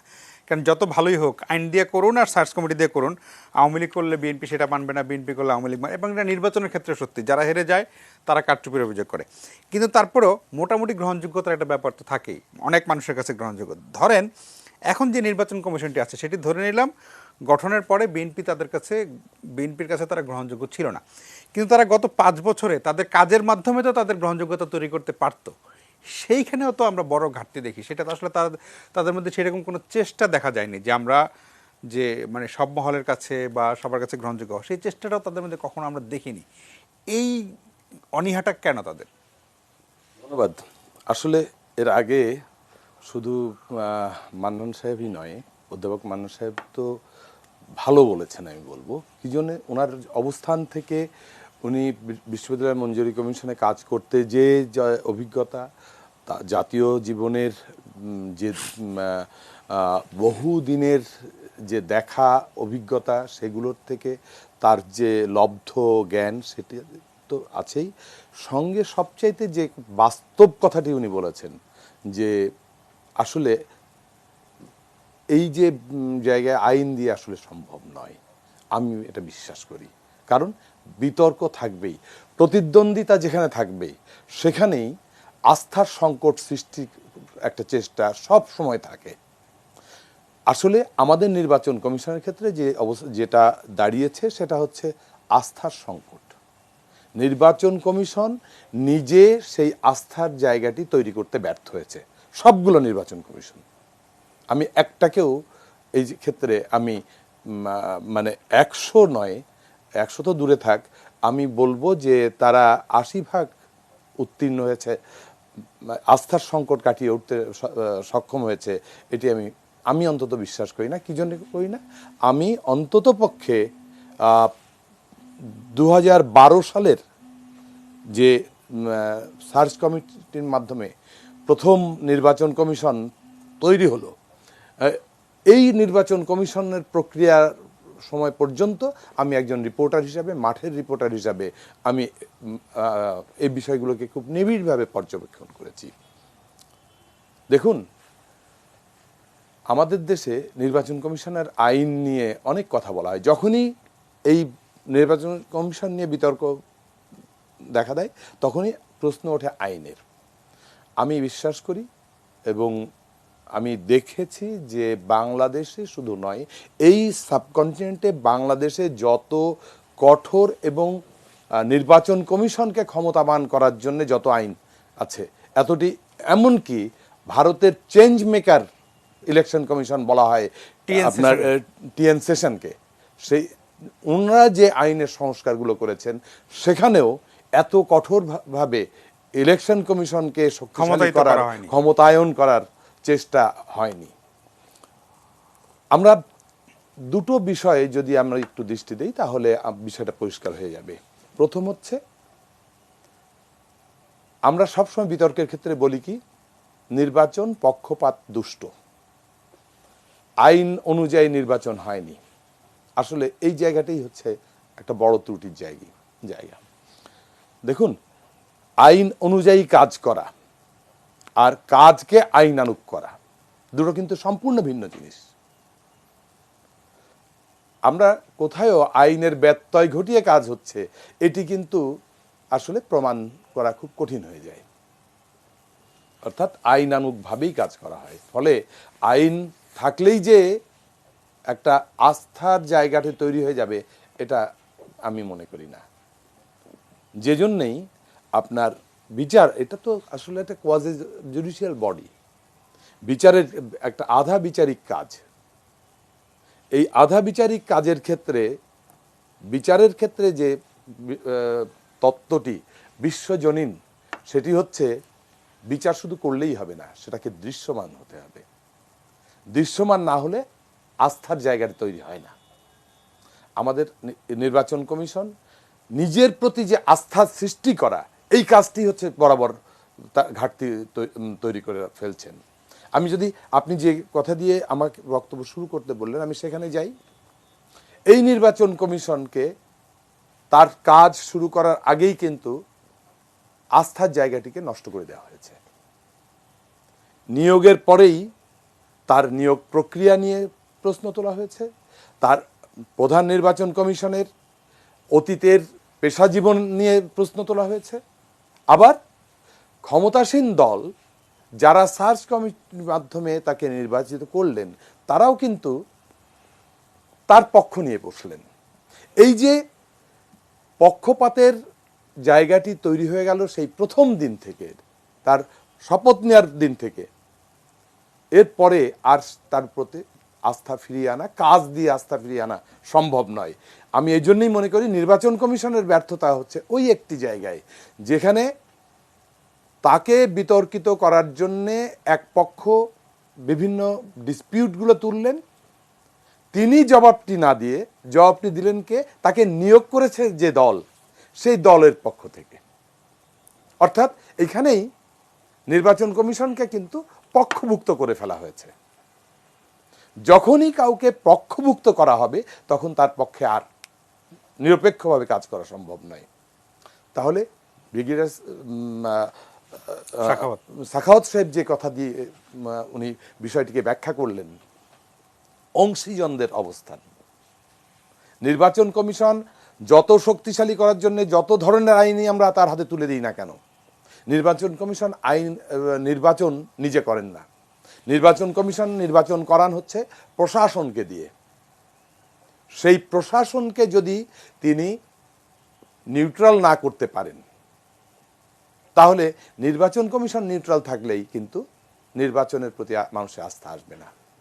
আবার নির্বাচন কমিশন যদি নিজে যাদেরকে নিয়ে, যাদের জন্য নির্বাচন করছেন, তাদের থেকে যদি নিরপেক্ষ অবস্থান না করেন, অংশীজন হিসাবে তারা যদি নির্বাচন কমিশনের একটি পক্ষভুক্ত হয়ে যায়, তখন আর যত নিউট্রাল নির্বাচনই হোক না কেন সেই নির্বাচনের প্রতি মানুষের আস্থা তৈরি হবে না। এই কাজটি আমাদের বর্তমান নির্বাচন কমিশন খুব সুন্দরভাবে করতে পারতেন, কারণ তিনি আসলেই সব বলা যায় যে সবার ফোকাসের বাইরে থেকে এসেছিলেন। ওই সময়ে যদি সমালোচনার জবাবটি রাজনৈতিক দল, আরেকটি রাজনৈতিক দল, প্রতিপক্ষ রাজনৈতিক দল দিচ্ছে, এই সময় যদি তিনি একটা ধমক দিতে পারতেন নিজের অবস্থান, যে আমার পক্ষ নিয়ে আমি কাউকে উকিল নিয়োগ করিনি, তাহলেই কিন্তু সরকার থেকে নিজেকে তিনি বিচ্ছিন্ন করার জায়গায় নিয়ে আসতে পারতেন, সরকারি দল থেকে। কিন্তু নিজেই পক্ষভুক্ত হয়ে গেলেন ওই একটি মাত্র আচরণ দিয়ে। আবার বিরোধী দলের তাতে পেয়ে বসলো, রাজনৈতিক বিতর্কটা চলতে থাকলো। এই যে অবস্থায়, এই অবস্থায় প্রশাসন তার যে নিরপেক্ষ ভূমিকা হবে সেটি আর প্রশাসন থাকতে পারেনি, কারণ নির্বাচন কমিশনের অবস্থানটি প্রশাসনের কাছে পরিষ্কার হয়ে গেছে, স্পষ্ট হয়ে গেছে। আমাদের সংকটের জায়গাটি হচ্ছে এখানে, যে নির্বাচন কমিশন কখনোই নিজেকে নিউট্রাল এই জায়গাটিকে নিজেকে প্রতিষ্ঠিত করতে পারেনি। আমাদের 12তম নির্বাচন কমিশন এটি যাচ্ছে। আমরা কখনো জুডিশিয়ারি থেকে ইলেকশন কমিশন পেয়েছি, কখনো ব্যুরোক্রেসি থেকে পেয়েছি, কিন্তু সব ক্ষেত্রেই দেখা গেছে যে নিয়োগকর্তার পক্ষ অবলম্বনের জায়গাটি থেকে এই নির্বাচন কমিশন কিন্তু বেরিয়ে আসতে পারেননি। কেন বেরিয়ে আসতে পারেননি? তার তো বেরিয়ে আসার উচিত ছিল এই জন্যে না যে নির্বাচন কমিশনে যারা কাজ করবেন তারা কখনোই আর রাষ্ট্র এবং সরকারের কোনো সুবিধা পরবর্তীতে আর নিতে পারবেন না, বিশেষ করে প্রধান নির্বাচন কমিশন। আর অন্য নির্বাচন কমিশনের অপর যে কমিশনাররা থাকেন তারা শুধুমাত্র প্রধান নির্বাচন কমিশন পদেই নিয়োগ হতে পারবেন, আর তাদের প্রাপ্তির জায়গাটি নেই। তাহলে প্রশ্ন হচ্ছে, কেন আমাদের নির্বাচন কমিশনগুলো নিজেকে সমস্ত প্রভাব মুক্ত থেকে নিজেকে নিউট্রাল জায়গায় নিতে পারছেন না? এই জায়গায় অপোজিশন যে সমালোচনাগুলো বারবার করে, আমি মনে করি তারা যথার্থভাবেই করেন, কারণ নির্বাচন কমিশন আমাদের দেশে সবসময়ই একটি রাজনৈতিক মতাদর্শের পক্ষভুক্ত হবে কিনা এই বিবেচনা থেকে নিয়োগ হয়। যে জন্যেই 50 বছরে আমরা সংবিধানের 118(1) অনুযায়ী যে আইনের মাধ্যমে নিয়োগটা হওয়ার কথা সেই আইনটির অনুপস্থিতি দেখি। কারণ আইন অনুযায়ী করতে গেলে, নির্বাচন কমিশন নিয়োগ করতে গেলে আমি আমার পছন্দের লোককে নিয়োগ দিতে পারবো না, রাষ্ট্রপতি বলবেন। এখানে নিয়োগকর্তা কিন্তু রাষ্ট্রপতি, কিন্তু আমাদের রাষ্ট্রপতি যেই হন না কেন, যখনই থাকুন না কেন, তিনি রাজনীতির ঊর্ধ্বে নন।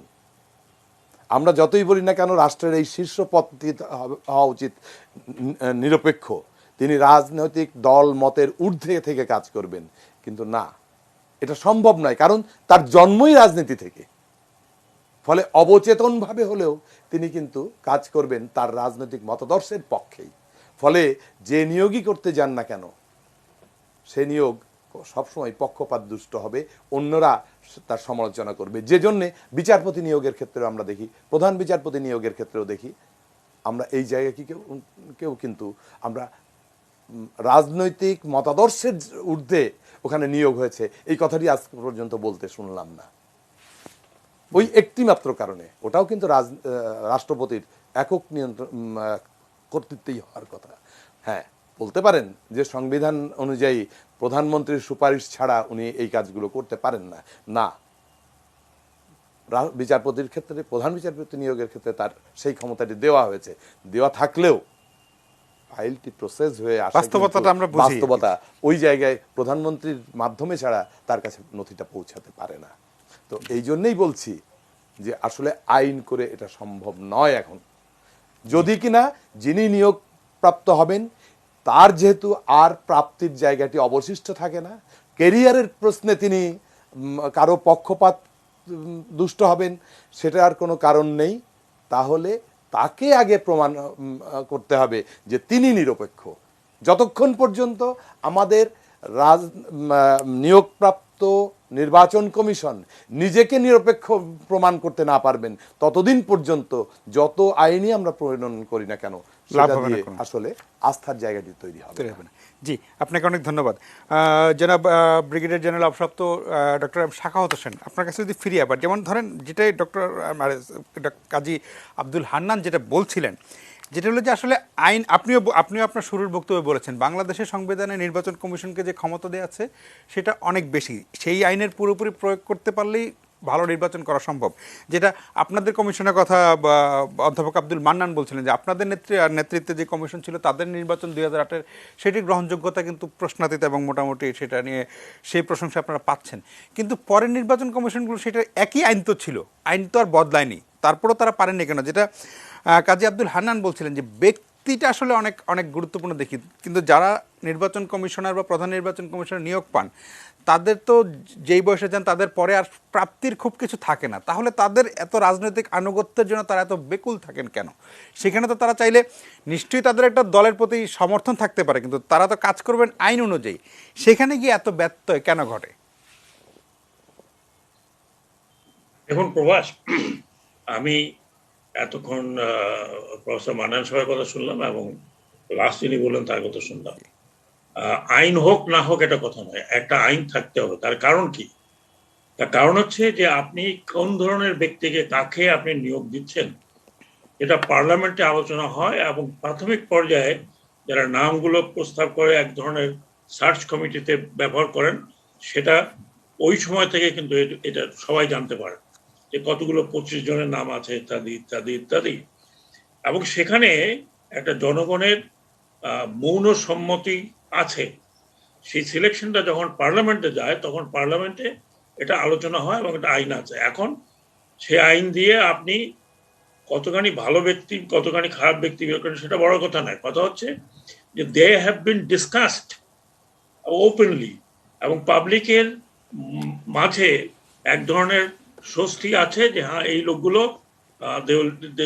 ডেলিভার, বিকজ আমরা কিছু কিছু তাদেরকে জানি বা জানি না, বা তাদের একটা রেপুটেশন আছে। এবং বাংলাদেশে এত ছোট জায়গা যে আপনি নাম নিলেই কিন্তু তার তার তার তার একেবারে বেরিয়ে যাবে। এখন আইনটা কেন দরকার? আইনটা হচ্ছে আজকে এক গভর্নমেন্ট আছে, সে বললো যে আমি একটা সার্চ কমিটি করবো, সার্চ কমিটিতে যারা আসছে তারা কোন আপনার ক্রাইটেরিয়াতে আসছে এবং তারা যে নামগুলো পাচ্ছে কার কাছ থেকে পাচ্ছে, সেই নামগুলো কিভাবে যাচ্ছে। অবভিয়াসলি প্রধানমন্ত্রীর মাধ্যমেই যায়, এতে তো কোনো সন্দেহ নেই, কিন্তু যদি আইন হয় সংসদের দ্বারা এই আইনটি যদি তৈরি হয়, তাহলে প্রধানমন্ত্রী তার মধ্যে আগের থেকেই মেম্বার। উনি যতগুলো আইন আছে, যতগুলো আমিও যতটুকু পড়েছি ক্ষুদ্র জ্ঞানে আমার, বাংলাদেশ নয় পৃথিবীর বেশিরভাগ ইলেকশন কমিশনে যে আইন আছে সেই আইন পার্লামেন্টের থ্রুতে যায়। এটা কখনো একটা সার্চ কমিটির থ্রুতে প্রেসিডেন্টের কাছে যাবে না। পার্লামেন্টের থ্রুতে গেলে এভরিবডি নো অ্যাবাউট, অপোজিশন থাকবেই। পার্লামেন্টের থ্রুতে না যাওয়া না হওয়াতে আপনি যেটা দেখছেন যে 2008-এর পরে প্রশ্ন উঠেছে এই লোকগুলো বা যাদেরকে সিলেকশন করা হবে অন হোয়াট ক্রাইটেরিয়া, এটা হচ্ছে প্রথম প্রশ্ন। এবং দেখা যাচ্ছে যে প্রথমেই নানান ধরনের কথা আসলো। একদল বলল যে আমরা স্বপ্নে পেয়েছি না, আরেকজন উঠে বলল যে অমুক তো বিএনপির লোক, বাকিরা আর বিএনপি দাঁড়ায় বলল যে উনি আওয়ামী লীগের 3 জন লোক। এবং চিফ ইলেকশন কমিশন সম্বন্ধে এই বর্তমান চিফ ইলেকশন কমিশন সম্বন্ধে তার পুরা হুলিয়া বের করে দিল বিএনপি, যে উনি অমুক মঞ্চের লোক তখন মঞ্চের লোক। তার মানে হচ্ছে যে কারণেই হোক, যেহেতু নামগুলো আগে জানতে পারেনি, কোনো বিতর্ক হয়নি, সে কারণে প্রথমেই ইলেকশন কমিশন যে গঠিত হলো সেইখানে সমস্যা শুরু হলো, যে দে লস কনফিডেন্স প্রথমে। আরেকটি কথা, আমরা খুব মনে করি যে ইলেকশন কমিশনের কাজ শুধু ইলেকশনটা করানো, এবং কনফিডেন্স বিল্ডিং করার জন্য ইলেকশন কমিশনের কাজ শুধু ইলেকশন করানো নয়। তার 5 বছর কেন তাহলে নিয়োগ দেওয়া হয়? বিশ্বের বহু জায়গায় 6 বছর আছে। ইলেকশন কমিশনের কাজটা হচ্ছে তার যে কতগুলো কার্যক্রম আছে, একেবারে শুরু থেকে ভোটার লিস্ট আপডেট করার থেকে শুরু করে আইন পরিবর্তন করা যদি প্রয়োজন হয়, এটা চলমান বিষয়। আমি এখন 101টা আপনার জায়গা দেখাতে পারি যেখানে ইলেকশন কমিশনকে কাজ করার জায়গা আছে আইনগুলোকে আরো যুগোপযোগী করা আফটার এভরি 5 ইয়ার্স। এখন সেই কাজটা করতে আপনি যখন শুরু করবেন, তখন আপনি অল স্টেক হোল্ডার্সের সাথে কথা বলছেন, এবং আপনাকে ইলেকশনের আগ পর্যন্ত another 2 years আপনি স্টেক হোল্ডারদের সাথে কথা বলছেন। ইলেকশনের পরে আপনি আপনার কার্যক্রমেরটা একটা আপনাকে আপনার ওয়ান অফ দি জব যে আপনার ইলেকশনটি কেমন হয়েছে সেটা একটা বিশ্লেষণ করা এবং দেশবাসীর কাছে তুলে ধরা, এটা লিখিত অথবা আপনার ব্রিফিং এর মাধ্যমে। এবং এই কন্টিনিউ প্রসেস পুরো জিনিসটাকে আপনার অ্যাডমিনিস্ট্রেটিভ স্কেলে নিয়ে এসে প্রত্যেকটি জিনিসকে আপডেট করা টিল তার হয় নেক্সট ইলেকশন অথবা তার যতক্ষণ তার টার্মস আছে, এটা যতখানি এক্সপোজ হবে, যেটা আপনি জানতে পারবেন। আপনারা জেনেছেন, আমরা যখন ছিলাম তখন আপনারা প্রতিদিনের ব্রিফিং আমাদের কাছে পেয়েছেন প্রায় অলমোস্ট এভরি ডে।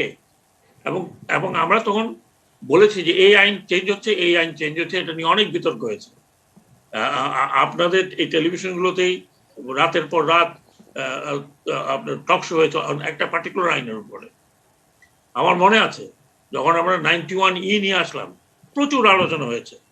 এখন কথা হলো যে তার মাধ্যমে আপনি একটা কনফিডেন্স বিল্ড করেন সবার সামনে। এখন এটা ঠিক যে আইন দ্বারা নির্বাচিত হলেই তারা কনফিডেন্স বিল্ড করতে পারবে কিনা।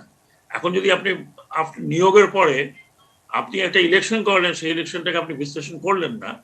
দ্বিতীয়ত হচ্ছে আমার মনে প্রফেসর মান্নান সাহেব যে কথা বললেন, ইলেকশন কমিশনের অ্যানাউন্স করার আগেই পার্টি অফিস থেকে বলা হলো 76% ভোটার আসছে।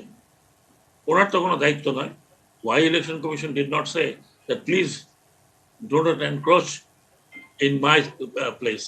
এখন কনফিডেন্স বিল্ডিং এর জন্য শুধু যে নাম এবং শুধু যে লোক নয়, আপনি আপনার কাজের মাধ্যমে দেখাবেন যে you are protecting the voters. যা কিছু করা হয় নির্বাচনে, যতগুলো আইন তৈরি করা হয়, রুল তৈরি করা হয়, সব কিছুর একটি মাত্র এইম যে ভোটাররা আপনার উপরে বিশ্বাস রাখবে এবং আপনি ভোটারদেরকে ভোট কেন্দ্রে যেতে যাওয়ার মতো অ্যাটমসফিয়ার তৈরি করবেন, আবার ফিরে আসার মতো অ্যাটমসফিয়ার তৈরি করবেন।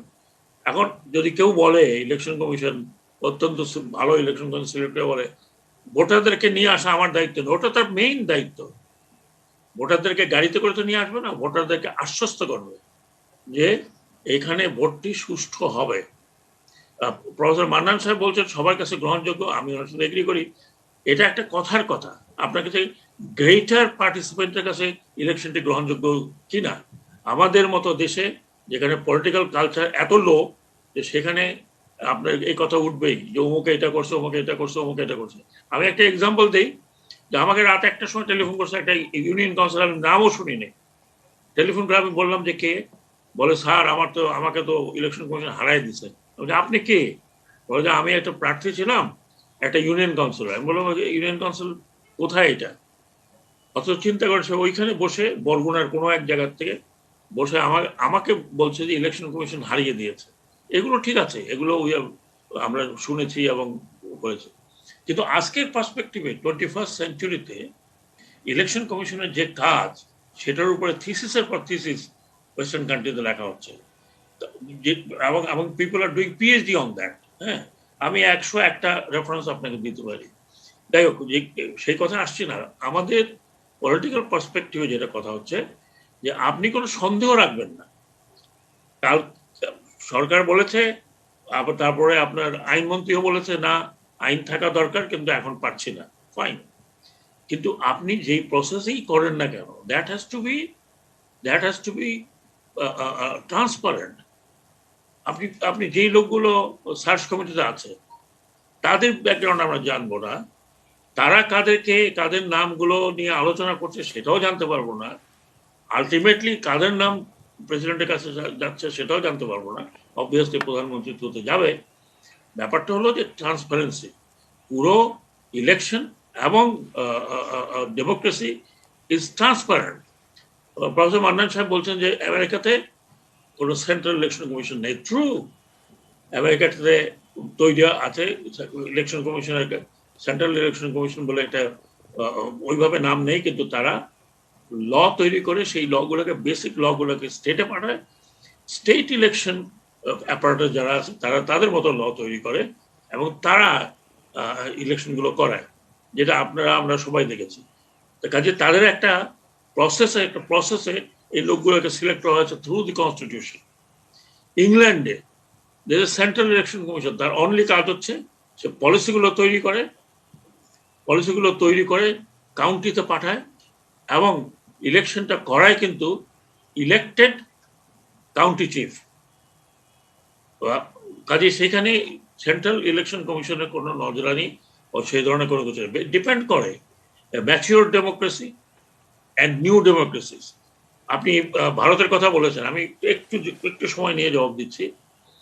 ভারতে গত 72 বছর 70 বছর, আমি যদি বলি 60-65 বছর ইলেকশন কমিশন নিয়ে কথা হয়নি। ভারতের নির্বাচন নিয়ে মারামারি হয়েছে বিহারে, অন্যান্য জায়গায়, সেটা নির্বাচনের সময়, কিন্তু নির্বাচনের রেজাল্ট নিয়ে কেউ আপনার ধর্ণা দেয়নি। তার কারণ হচ্ছে তারা ইলেকশন কমিশনের উপরে ভরসা করেছে। বাট গত 7 বছরে 8টি লিটিগেশন এখন আছে সুপ্রিম কোর্টে, যেটা বলা আছে তাদের কনস্টিটিউশনে যে আইন তৈরি করো। 8টি লিটিগেশন, অত কম বলছি আমি। 8টি পিআইএল আছে সুপ্রিম কোর্টে, এবং সুপ্রিম কোর্ট এখন বর্তমানে সুপ্রিম কোর্ট যেহেতু সরকার দ্বারা প্রভাবিত, ইলেকশন কমিশন সরকার দ্বারা প্রভাবিত, যেই কারণে এইটা ফাইনাল হয়নি।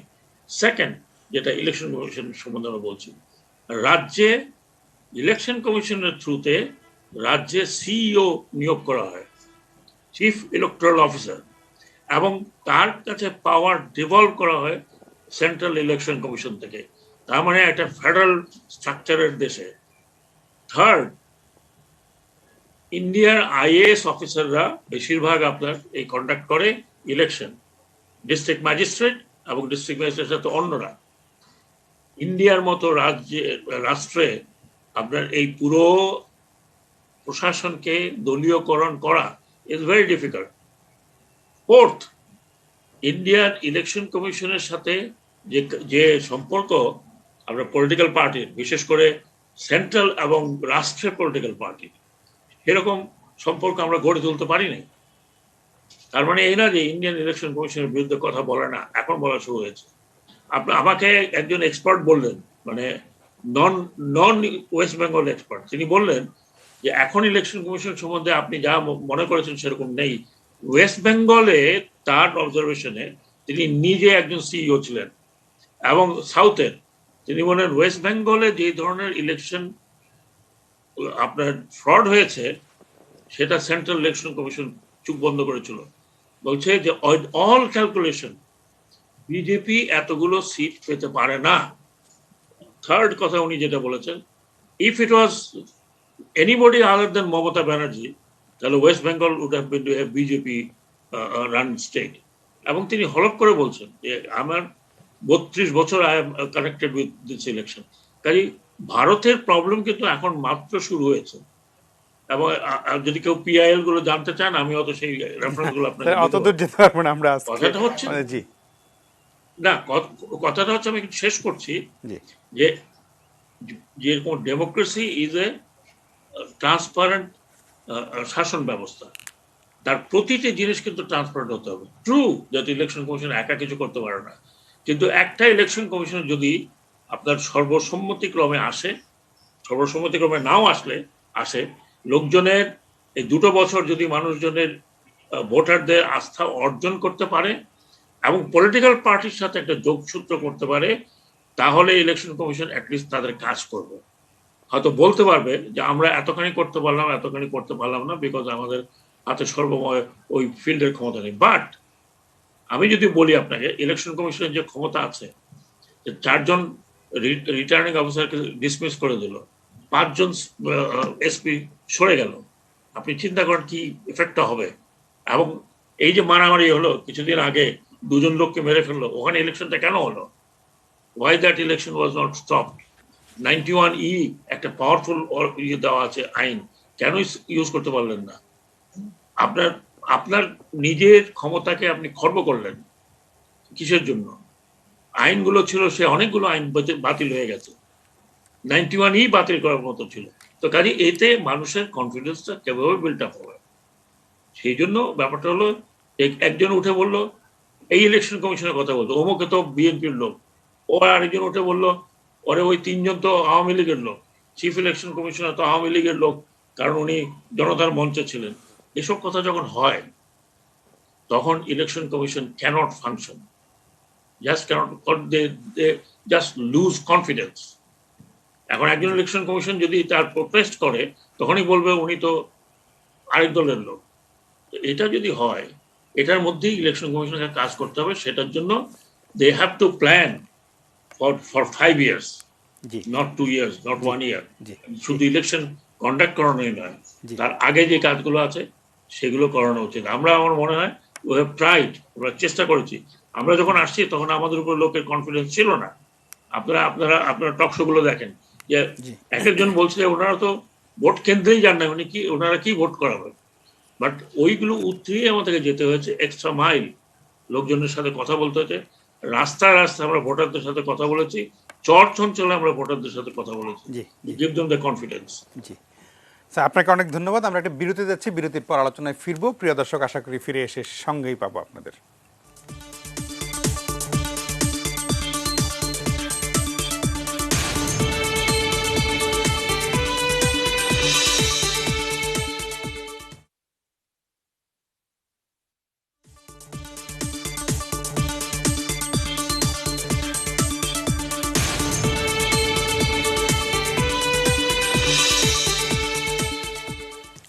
প্রিয় দর্শক, ফিরে এলাম আলোচনায়। কথা বলছিলাম নির্বাচন কমিশন গঠন প্রক্রিয়া নিয়ে।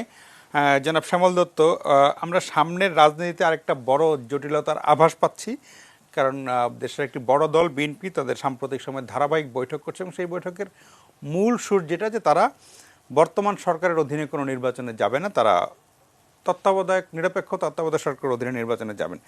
যদিও অধ্যাপক মান্নান বিরতির আগে প্রসঙ্গটি একটু তুলেছেন, কিন্তু আমি মনে করি যে সামনের দিনে নির্বাচন কমিশন যেমনই হোক, বিএনপি যদি এইরকম জায়গায় থাকে, যেটা বাংলাদেশে এখন সংবিধানে নেই, আর করতে হলে আবার সংবিধান সংশোধন করতে হবে, তাহলে কিন্তু এই জটিলতা আরও অনেক দিন চলবে। এইটার আপনি একটু সামনে আপনার রাজনৈতিক অভিজ্ঞতা থেকে সামনের কি পূর্বাভাস দেখেন? দেখুন, আমি অন্তত যেটা বুঝি যে বিএনপি যেটা বলছে এখন, সেটা টেবিলে তারা একটা ইস্যু রেখে দিচ্ছে। সেই ইস্যুটা হচ্ছে নির্দলীয় নিরপেক্ষতা তত্ত্বাবধায়ক সরকার। কিন্তু আলটিমেটলি কি হবে সেটা আসলে এত আগাম বলা মুশকিল। এখনো নির্বাচনের বাকি প্রায় 2 বছরেরও বেশি সময়, প্রায় 2.25 বছর সময় আছে। It's too early to say.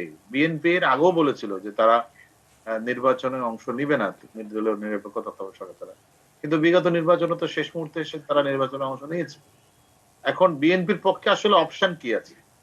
নির্বাচন বয়কট করে লাভটা কি হবে? এগুলো বিবেচনায় আনবে এবং মাঠের শক্তি দিয়ে বর্তমান সরকারকে একটি নির্দলীয় নিরপেক্ষ তত্ত্বাবধায়ক সরকার গঠন করতে বাধ্য করতে পারবে, এরকম শক্তি এই মুহূর্তে বিএনপির নাই। আপনি দলটি বিপর্যস্ত, দলের প্রধান যিনি তিনি আপনার এখন মুক্তি পেয়েছেন ইয়েতে, সরকারের অনুকম্পায়, কিন্তু তিনি তো দণ্ডিত। দলের দ্বিতীয় সর্বোচ্চ ব্যক্তি ভাইস চেয়ারম্যান তিনি পলাতক। এই অবস্থায় দলটির পক্ষে আসলে কত কি করা সম্ভব? দলের অধিকাংশ নেতাকর্মীর বিরুদ্ধে মামলা। এরকম একটি সিচুয়েশন আমি মনে করি না যে সাংগঠনিক ভাবে সেই শক্তিটি আছে যে বিএনপির, যে বর্তমান সরকারকে বাধ্য করবে। যে এর আগে যেভাবে ধরুন 96 এর মুভমেন্ট আমরা দেখেছি, আওয়ামী লীগ মাঠের আন্দোলন দিয়ে তৎকালীন বিএনপি সরকারকে বাধ্য করেছিল সংবিধান পরিবর্তন করে একটি নির্দলীয় নিরপেক্ষ তত্ত্বাবধায়ক সরকার। সেটি আর কার্যত এখন আর নেই। ফলে আলটিমেটলি তারা টেবিলে একটা ইস্যু রাখছে, কিন্তু আমার মনে হয় তারা এই প্রেসারটি দিয়ে যতটুকু সম্ভব আদায় করে তারা নিজেদের মতো পরিস্থিতি করে নির্বাচনে অংশ নেওয়ার জন্য একটা প্রস্তুতিও নিয়ে রাখছে। ফলে এই ইস্যুটা আমার কাছে বেশি, তার চেয়ে বেশি গুরুত্বপূর্ণ যেটি আমরা আলোচনা করছিলাম, নির্বাচন কমিশন গঠন। এই গঠন প্রক্রিয়ায় আমি যতটুকু জানতে পারছি যে বিএনপির নিজস্ব কিছু প্রস্তাব থাকবে। সরকার গঠন তো এটা পরের ব্যাপার, নির্বাচনকালীন সরকার কি হবে, যেটা গতবার মাননীয় প্রধানমন্ত্রী করেছিলেন যে বর্তমান যে সরকারটি সেটি একটি অন্তর্বর্তীকালীন সরকার হিসেবে ফাংশন করবে দৈনন্দিন কাজগুলো। এবং আপনি জানেন যে গতবার একটা ছোট ক্যাবিনেটও হয়েছিল শুধুমাত্র নির্বাচনকালীন সময়ের জন্য।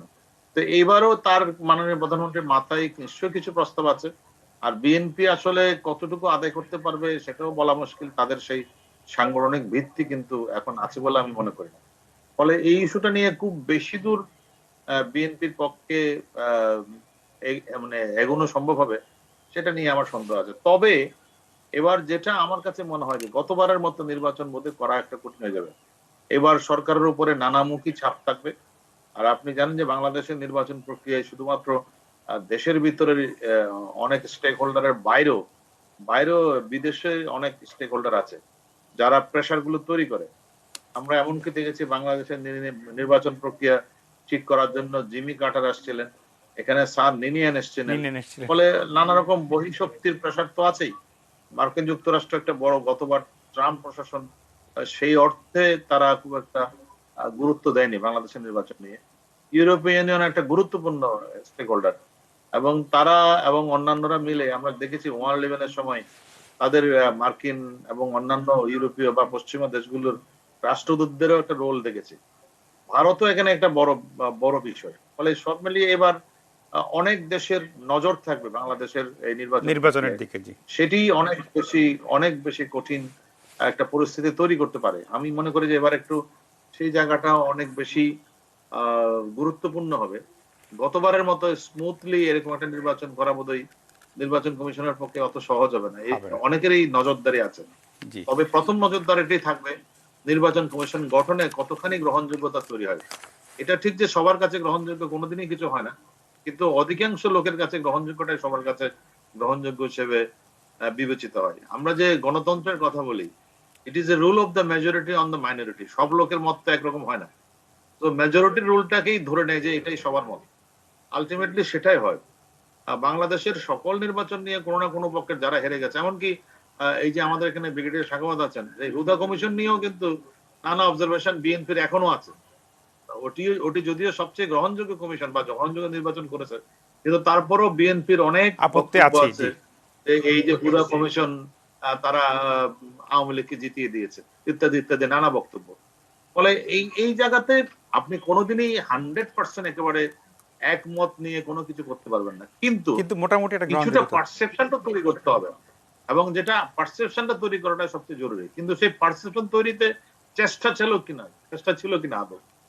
আমরা হুদা কমিশনে দেখেছি আম, সেই চেষ্টাটা তারা করেছেন, কিন্তু এই কমিশনের দিক থেকে সেই চেষ্টাটা কিন্তু দেখা যায় না। সত্যি অনুপস্থিত ছিল কথা বলতে সেটা তারা সেটি নিজেদেরকে আসলে। গ্রহণযোগ্য করার জন্য জি বিতর্কিত থাকুক বা না থাকুক, কিন্তু নিজেদের চেষ্টাটাও তো আমরা সেই অর্থে দেখি। জি এখন আপনাকে অনেক। সেটাই হয়ে গেছে তাদের জন্য সবচেয়ে বড় ডিসঅ্যাপয়েন্টমেন্টের বিষয়। জি আপনাকে অনেক ধন্যবাদ। আমরা অনুষ্ঠানের শেষ বিরতিতে যাচ্ছি, আশা করি ফিরে এসে আপনাদের সঙ্গেই পাবো।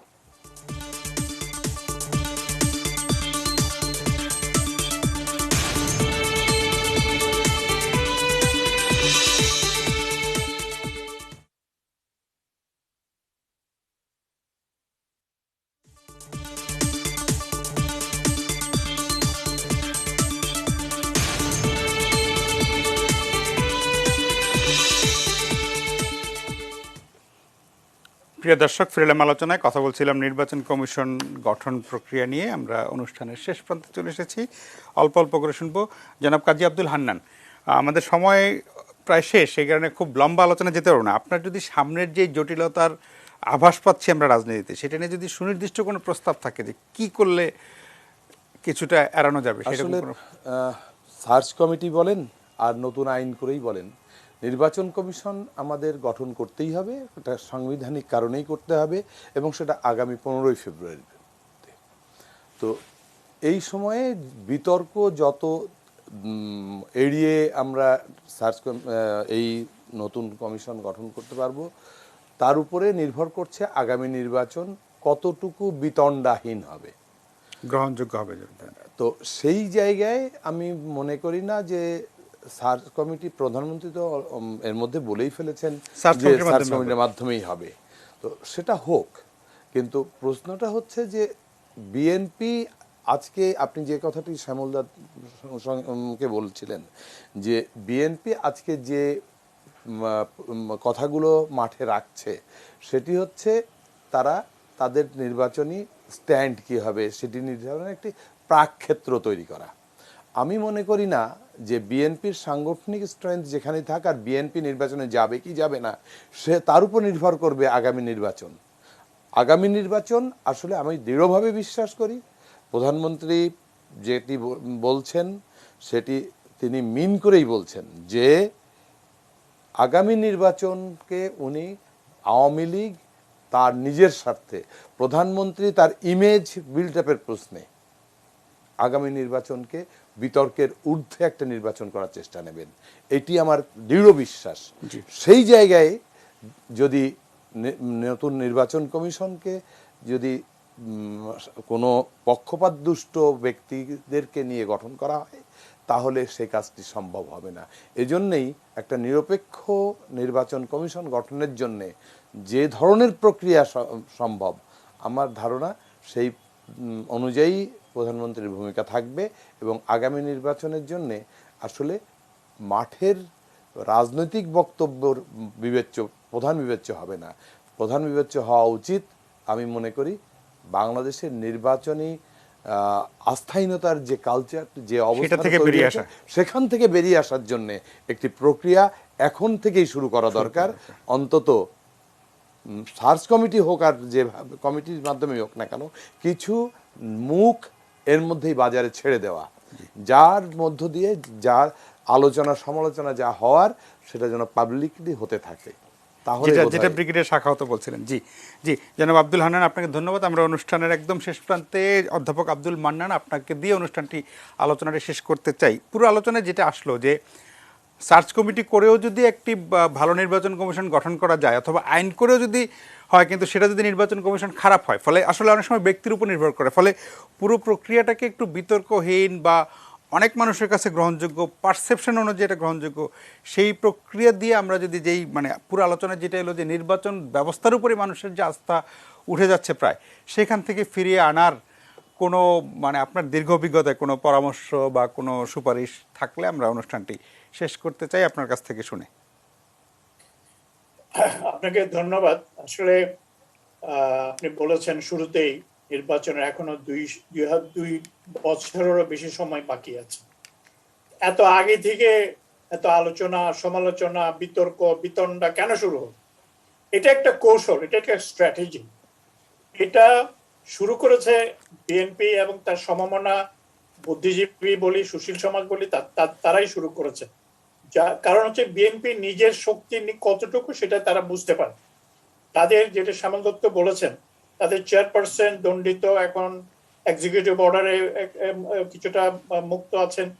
তারপরে তাদের যিনি ভারপ্রাপ্ত চেয়ারম্যান তিনি পলাতক। এই অবস্থায় তাদের অবস্থাটা খুবই নাজুক।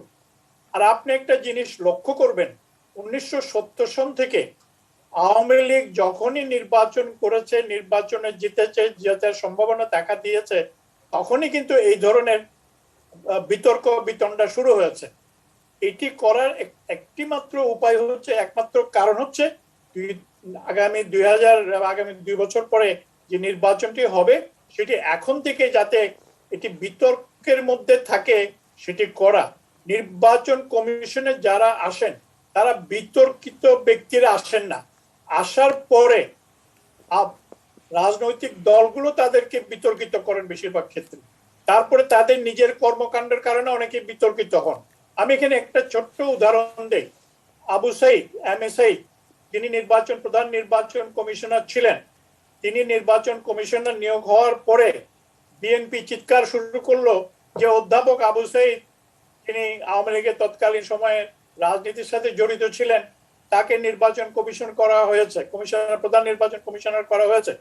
তিনি বারবার বলছেন, ভাই আমি সে আবু সাইদ না, আমি সেই আবু সাইদ না।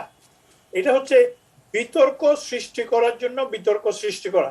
সুতরাং আওয়ামী লীগ জিতেছে অতীতে, আগামী এবার যদি জেতার সম্ভাবনা দেখা দেয়, এই বিতর্ক আগামী 2 বছর ধরে চলতে থাকবে। কারণ বিএনপি নিজের শক্তি সামর্থ্য সম্পর্কে তাদের মধ্যে কিছু বিবেকবান মানুষ আছে, তারা বুঝতে পারে। আপনি গত 2018 সনে যে নির্বাচনটি হয়েছিল, সেই নির্বাচনের সময় মাননীয় প্রধানমন্ত্রী, না তার আগের নির্বাচন 14 সনের নির্বাচনে মাননীয় প্রধানমন্ত্রী বিএনপি কে আহ্বান জানিয়ে, তখন বিএনপি কিন্তু সংসদে ছিল, যে আসেন আপনারা মিলে আমরা একটা সর্বদলীয় সরকার, অন্তর্বর্তীকালীন সরকার গঠন করি, ক্যাবিনেট গঠন করি, এবং দরকার হলে হোম মিনিস্ট্রি, স্বরাষ্ট্র মন্ত্রণালয় আপনারা নিয়ে যান, আমার কোনো সমস্যা নাই। বিএনপি কিন্তু সেটাতে সাড়া দেয় নাই, না দিয়ে এটাই হচ্ছে তাদের আত্মঘাতী একটা ভুল। আমি আশা করব তারা এরকম আত্মঘাতী ভুল করবেন না।